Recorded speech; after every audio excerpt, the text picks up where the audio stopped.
kami kenalkan diri dulu lah. Saya Aini Syahira. Saya Aifah Syafina. Okey, Kak Ana boleh ke? Kak Ana boleh.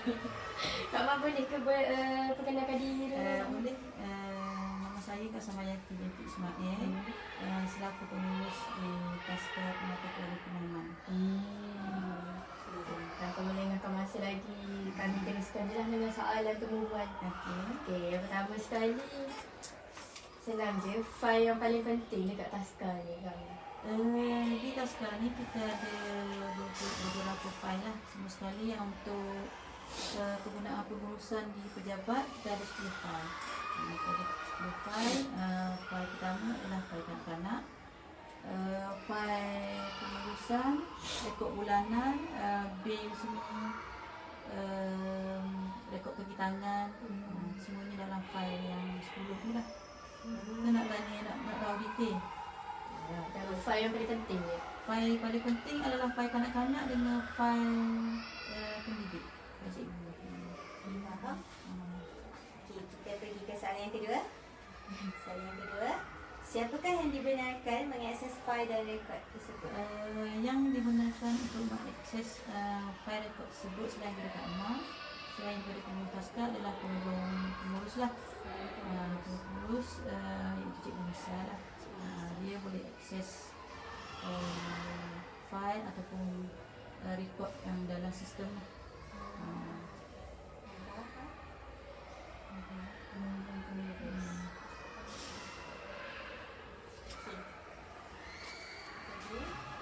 Seterusnya, soalan yang ketiga. Siapakah yang bertanggungjawab dalam mengemas bunyi rekod dan file? Yang bertanggungjawab dalam mengemas bunyi rekod dan file adalah jawab soalan PSC kan. Ulang balik dulu. Kak Ma yang bertanggungjawab sepenuhnya adalah pengurus Taskar lah. Tapi dibantu oleh penolong pengurus. Jadi Kak Ma akan beri arahan kepada penolong pengurus untuk membantu pengurus dalam mengemas bunyi dan melaksanakan apa jua rekod untuk penggunaan Taskar. Jadi apa yang Kak Ma tahu dia perlu tahu lah. Jadi in case kalau pengurus tak ada, penolong pengurus. Jadi kami kalau nak cuti pun salah seorang perlu ada. Tak boleh cuti serentak. Okey, soalan yang terakhir lah Kak Mak. Adakah rekod disimpan secara manual, digital ataupun kedua-duanya? Rekod di sini kita simpan secara kedua-duanya. Manual ada, dalam sistem pun ada.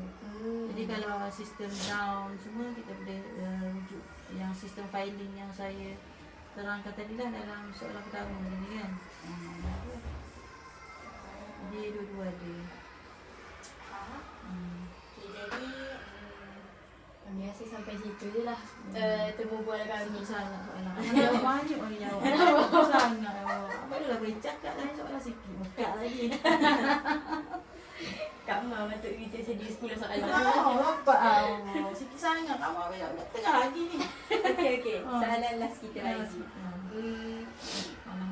Berapa lama rekod kanak-kanak yang Kak Ma akan simpan selepas dia keluar daripada Dia Taskar? kalau ikut sistem filing, kita perlu simpan dalam 5 tahun lah. 5 tahun rekod tu disimpan. Jadi bila akhir tahun kita akan kemasukan file yang contohnya file anak ada 10 file tu, kita akan ke bawah tu. Jarak bawah tu duduk situ. Jadi hok duduk hok lama hok tahun sebelum ni kita akan buat naik dekat store lah. Situ.